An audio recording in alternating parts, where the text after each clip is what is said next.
Welcome to the educational series by Prospera Global on medical second opinion driving clinical accuracy and cost optimization.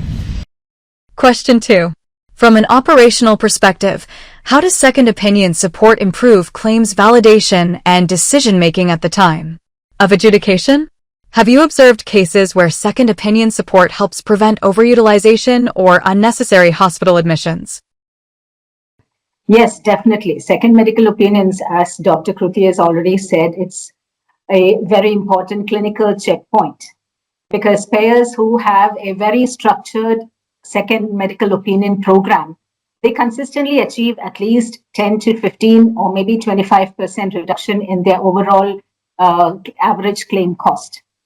They improve the clinical adjudication by mainly by maintaining or strengthening the medical necessity validation.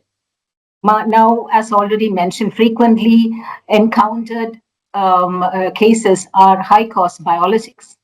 When there are instances when the radiology is overinterpreted, and sometimes you find that the clinical symptoms and the requested procedure are not correlating.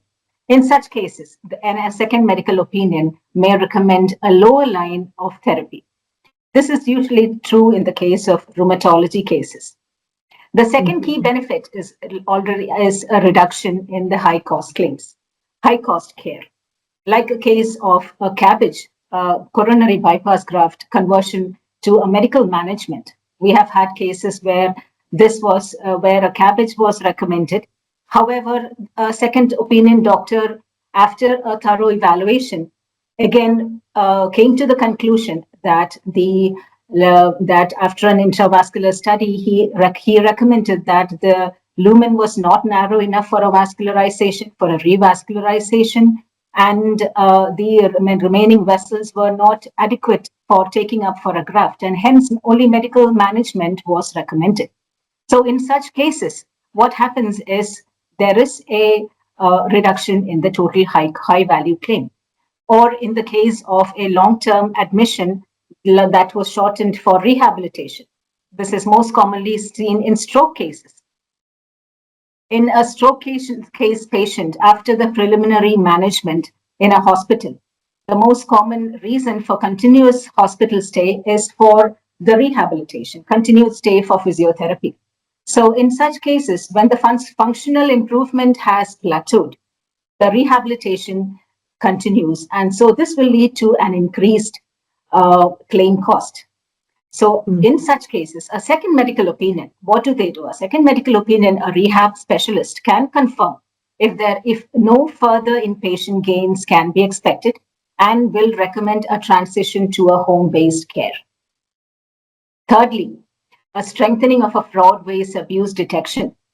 With an SMO, you can find a pattern of unnecessary admissions or inflated treatment plans, which becomes easier to flag for a team. And last but not the least, a defense of the audit department is also provided by a second medical opinion.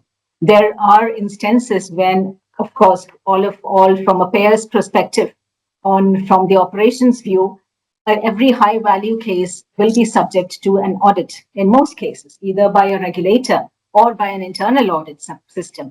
So having a strong second medical opinion as a backup, as a support, will always support the audit department, will always support the claims department, because a second opinion documentation becomes a strong evidentiary support, especially useful in case of DRG challenges and medical necessity disputes.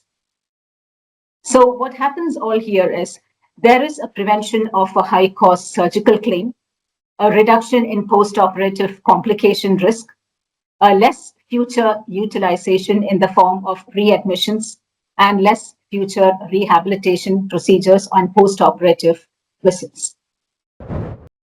We hope this insightful session has enhanced your understanding of medical second opinions and addressed any doubts you may have had. Thank you for being part of our Medical Second Opinion educational series. If you found this helpful, please like, share, and subscribe.